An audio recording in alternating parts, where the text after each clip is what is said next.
Hello friends. स्वागत है आप सभी का हमारी यूट्यूब चैनल एस के सर में।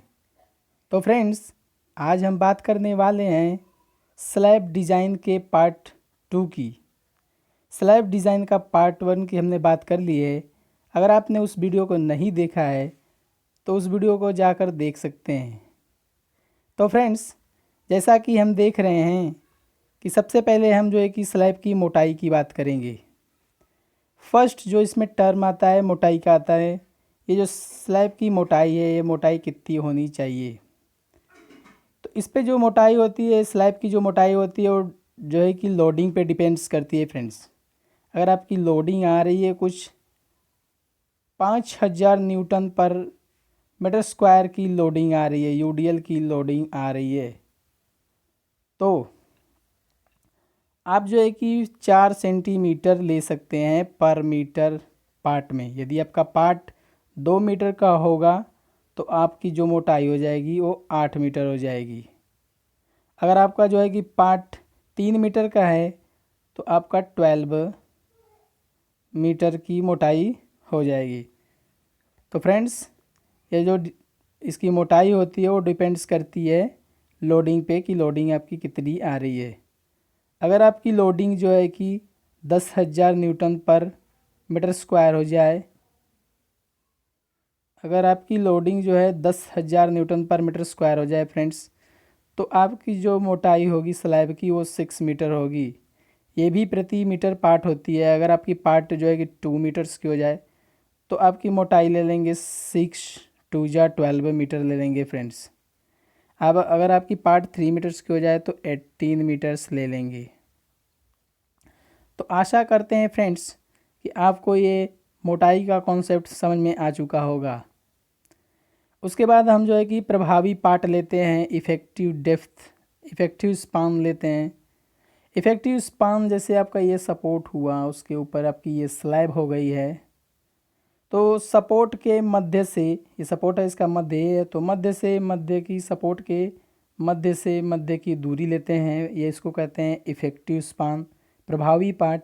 या फिर आप भीतर भीतर जो डिस्टेंस ले लेंगे, सपोर्ट के भीतर भीतर डिस्टेंस ले लेंगे और उसमें जो है कि जो स्लैब की गहराई है, प्रभावी गहराई, उसको ऐड कर देंगे। ठीक है, तो वो आपकी प्रभावी पार्ट हो जाएगी। जैसा कि यहाँ पे दिया गया है कि शुद्ध पार्ट यानी भीतर भीतर सपोर्ट के भीतर भीतर पार्ट प्लस स्लैब की गहराई ले लेंगे, या फिर आलम्बों के मध्य से मध्य की दूरी ले लेंगे। उसके बाद आता है लोडिंग का कॉन्सेप्ट आता है फ्रेंड्स। लोडिंग का टर्म आता है, लोडिंग किस तरह की होनी चाहिए। तो लोडिंग में जो है कि आप सभी लोडिंग को ऐड कर देते हैं। जो अध्यारोपित लोड है, जो आने वाला उस पर लोड है, उस लोड को ले लेंगे, और फर्श जो होगा उसकी संपूर्ति का भार ले लेंगे, उसकी लोडिंग कितनी है। फिर स्लैब का स्वयं का भार ले लेंगे, सबको ऐड कर देंगे। और उसके बाद जो लोडिंग आएगी फ्रेंड्स, तो उसमें जो है कि आप भार गुणक का यूज कर सकते हैं, फैक्टर, लोड फैक्टर का यूज कर लेंगे 1.5 का मल्टीप्लाई करके। उसके बाद बेंडिंग मोमेंट आता है, मैक्सिमम बेंडिंग मोमेंट। तो मैक्सिमम बेंडिंग मोमेंट जो होता है as a like a beam की तरह ज्ञात किया जाता है, एकदम सेम वे जो है कि बीम की तरह ज्ञात करा जाता है। जैसे आप ज्ञात कर रहे थे कि WL²/8 सिंपली सपोर्टेड के केस में यूडीएल के लिए ये फार्मूला था, तो यही आपको इसमें भी यूज करना है। नेक्स्ट बात करते हैं हम जो है कि छड़ों के अंतराल की। छड़ों के बीच का अंतराल कितना होना चाहिए। तो आप इस फार्मूले से जो है कि किसी भी छड़ों का अंतराल निकाल सकते हैं, चाहे वो डिस्ट्रीब्यूटिव बार हो या फिर मेन बार हो। तो हम बात करने वाले हैं मेन बार की। तो एक बार का जो है कि एक छड़ का क्षेत्रफल लेंगे, उसमें 100 का, उसमें 1000 का मल्टीप्लाई करा के कुल जो है कि क्षेत्रफल से डिवाइड कर देंगे।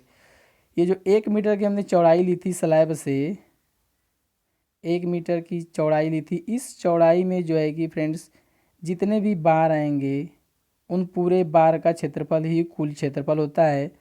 और जो एक बार का क्षेत्रफल होता है वो एक छड़ का क्षेत्रफल ऊपर दिया गया है। तो इस तरह से आपका छड़ों का अंतराल का कॉन्सेप्ट भी क्लियर होता है फ्रेंड्स। उसके बाद हम बात करने वाले हैं वितरण इस्पात की डिस्ट्रीब्यूटिव बार की, जो मेन बार के ऊपर परपेंडिकुलर दिशा में दिया जाता है फ्रेंड्स। इसका एरिया की बात करेंगे फ्रेंड्स, तो इसका एरिया जो होता है 0.15% होता है स्लैब की पट्टी का अनुप्रस्थ क्षेत्रफल। जो स्लैब आपकी यहाँ पे दिख रही है फ्रेंड्स, कुछ ये आपकी स्लैब है।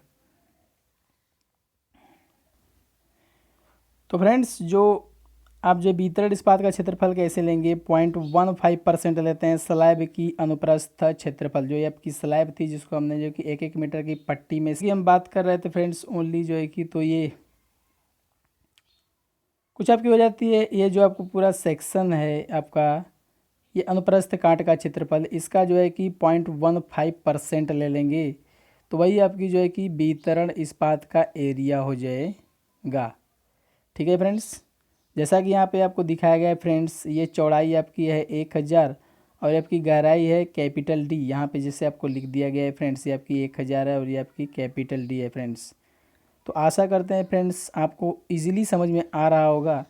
अगर आप जो है कि टोर छड़ों का यूज कर रहे हैं फ्रेंड्स, जैसे 415 हो जाए या फिर 500 हो जाए, इन बार्स का अगर आप यूज कर रहे हैं फ्रेंड्स 415 या फिर 500, तो इन बार्स के लिए आप क्या करेंगे फ्रेंड्स, जो है कि 0.12% लेंगे, यानी 0.515% से आपका फ्रेंड्स कम हो जाएगा और 0.12% हो जाएगा। यहाँ पे डी जो है आपकी स्लैब की कुल गहराई है, यानी अब जो है कि अच्छी क्वालिटी की यूज करेंगे छड़ को, बार को, तो जो है कि आपका परसेंट जो है कम हो जाएगा फ्रेंड्स, 0.12% हो जाएगा। पहले आपका 0.15% था जो कि 250 के लिए था फ्रेंड्स। फिर बात करते हैं फ्रेंड्स जो है वितरण इस्पात के अंतराल की, तो सेम जो है कि मेन बार की तरफ निकाल देंगे एक छड़ का क्षेत्रफल इंटू में 1000 इंटू में जो है कि पूरे अपान में जो है कि पूरे बार का एरिया से डिवाइड कर देंगे, आपका ये अंतराल निकल जाएगा फ्रेंड्स। उसके बाद हम देखने वाले हैं,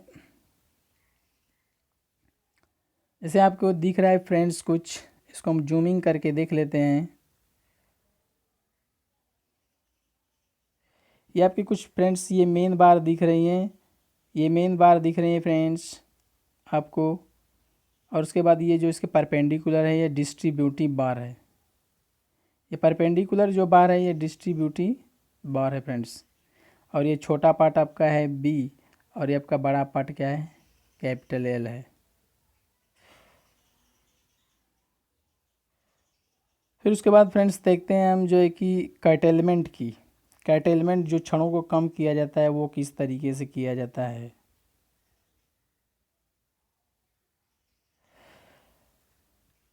जो क्षणों को सपोर्ट से, जैसे कि आपको जो सपोर्ट जो लोडिंग आती है, लोडिंग के कारण जो है मध्य पार्ट में जो है कि आपका जानते हैं कि मैक्सिमम बेंडिंग मोमेंट होता है और जो है कि सपोर्ट की तरफ जाते जाते जो है कि बेंडिंग मोमेंट कम होने लगता है।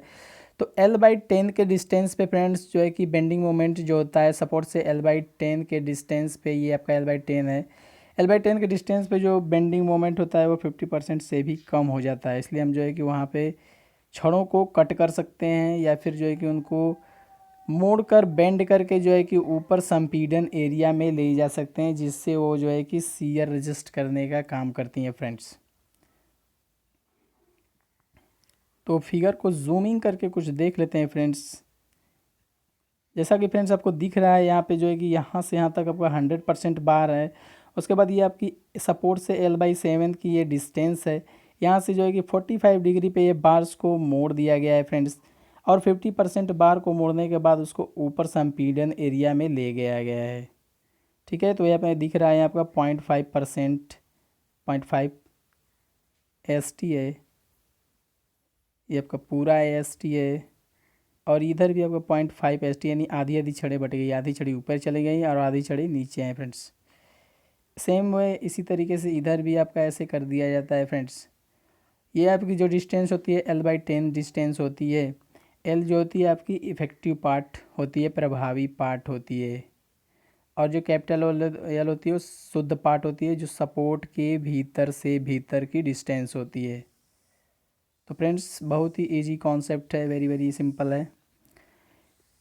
और एक फ्रेंड्स इसमें एक और बात है फ्रेंड्स की, जो आपका स्थिरण होता है, एंकरिंग होता है, बार को हम जो है कि सपोर्ट के अंदर कितना ले जाएंगे कि एंकरिंग हमारी जो है कि बनी रहे, जिससे हमारा जो है बार सपोर्ट से बाहर ना निकले। तो एंकरिंग के लिए जो डेवलपमेंट लेंथ होती है LD, उसका जो है कि थर्ड पार्ट आपको सपोर्ट के भीतर ज़रूर ले जाना है, आवश्यक रूप से ले जाना है। यहाँ से ये सपोर्ट बनता है, सपोर्ट के अंदर जो डिस्टेंस जा रही है बार की जो लंबाई जा रही है वो LD/3 से कम नहीं होनी चाहिए। LD जो है आपका डेवलपमेंट लेंथ है। अगर आप इतना अंदर प्रोवाइड करते हो तो आपका जो बार होता है वो बाहर निकलेगा नहीं फ्रेंड्स। कुछ और इसमें जो है कि कॉन्सेप्ट दिए गए देख लेते हैं फ्रेंड्स। जैसा कि आप जो है कि जो डाया होता है टोर छड़ों के लिए 8 mm का यूज कर सकते हैं, और आप सादा छड़ आपका यूज कर रहे हैं 250, तो उसके लिए जो है कि 10 mm का डाया यूज कर सकते हैं मेन बार्स के लिए। इनके बीच की स्पेसिंग जो होती है आपकी 3D होती है, 3D स्पेसिंग होती है। D आपकी इफेक्टिव डेप्थ है और जो है कि 300 mm होती है। इनमें से जो न्यूनतम होगा, ठीक है फ्रेंड्स, उससे जो है कि ज़्यादा नहीं लेंगे। अगर डिस्ट्रीब्यूटिव बार की बात करी जाए तो इसका डाया जो होता है 8 mm लिया जाता है, या फिर 6 mm का आपको अवेलेबल है तो उसको ले सकते हैं। इनके बीच की स्पेसिंग 5D ली जाती है और 450 mm ली जाती है। जो इसमें से कम होगा उसको लेंगे, उससे ज़्यादा नहीं होना चाहिए।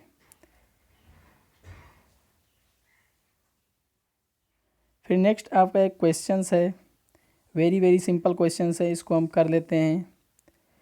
तो जैसा कि फ्रेंड्स दिया गया है कि एक एकल दैशिक स्लैब है जिसकी कुल मोटाई दे रखी है आपको 140 mm, और 20 mm का प्रभावी पार्ट दे रखा है, 20 mm के प्रभावी आवरण दे रखा है सॉरी, और 10 mm की छड़ें यूज करी गई हैं, 200 mm centre to centre, M20 grade की कंक्रीट है और Fe415 का इस्पात है।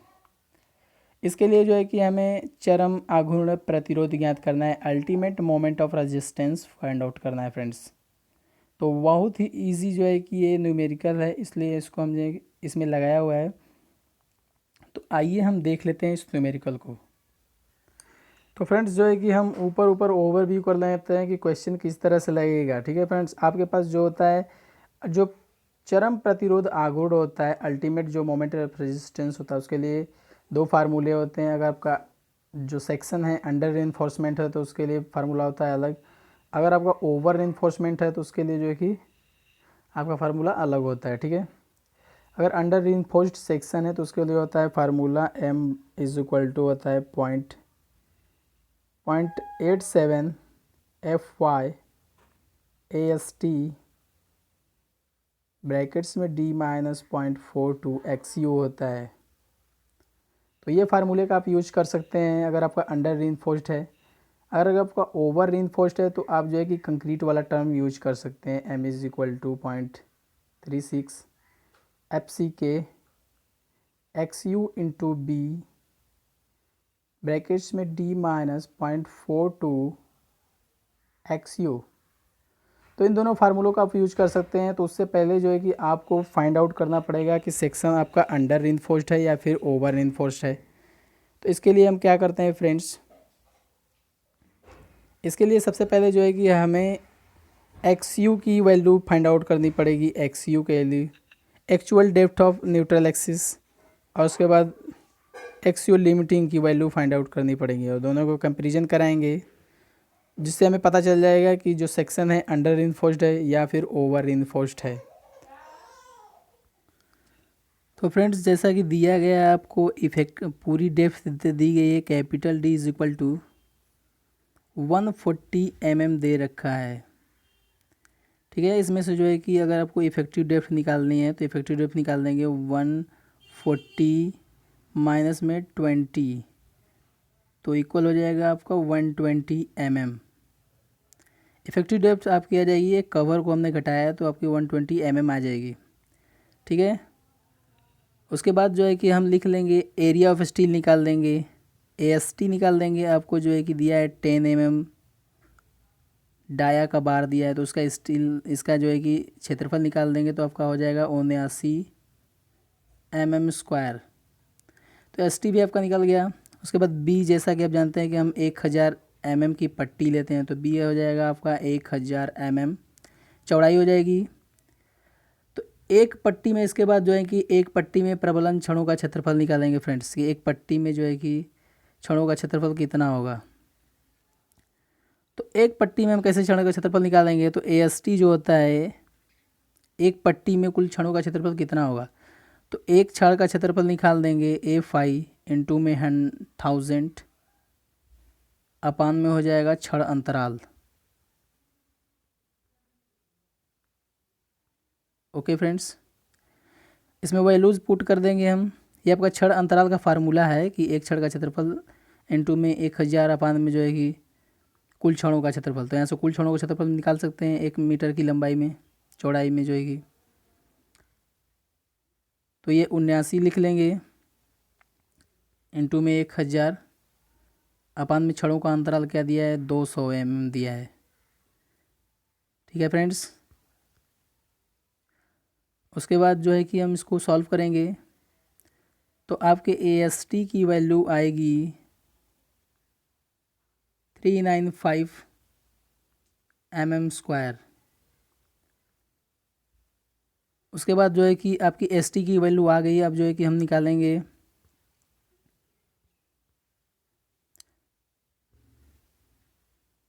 उसके बाद हम निकालेंगे XU, बल शून्य अक्ष की गहराई निकालेंगे XU।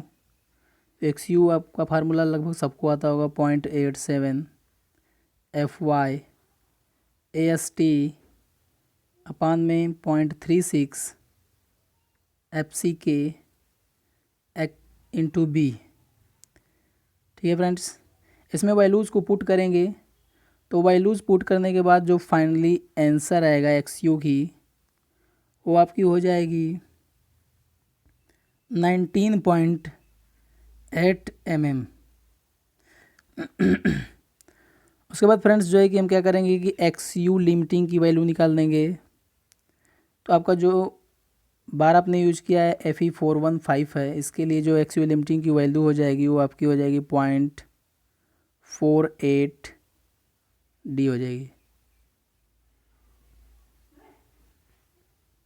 तो 0.48 D की वैल्यू 120 mm रख देंगे। तो फाइनली आपका आंसर जो मिलेगा आपका हो जाएगा 57.6 mm। ठीक है फ्रेंड्स, अब आपको दोनों वैल्यू मिल चुकी है, XU की वैल्यू मिल चुकी है और जो है कि XU लिमिटिंग की वैल्यू मिल चुकी है। तो इसका कंपैरिजन करेंगे तो XU लिमिटिंग जो है आपका 57.6 है, तो ये आपका बड़ा है XU से। XU की वैल्यू आपकी थी 19.8 mm।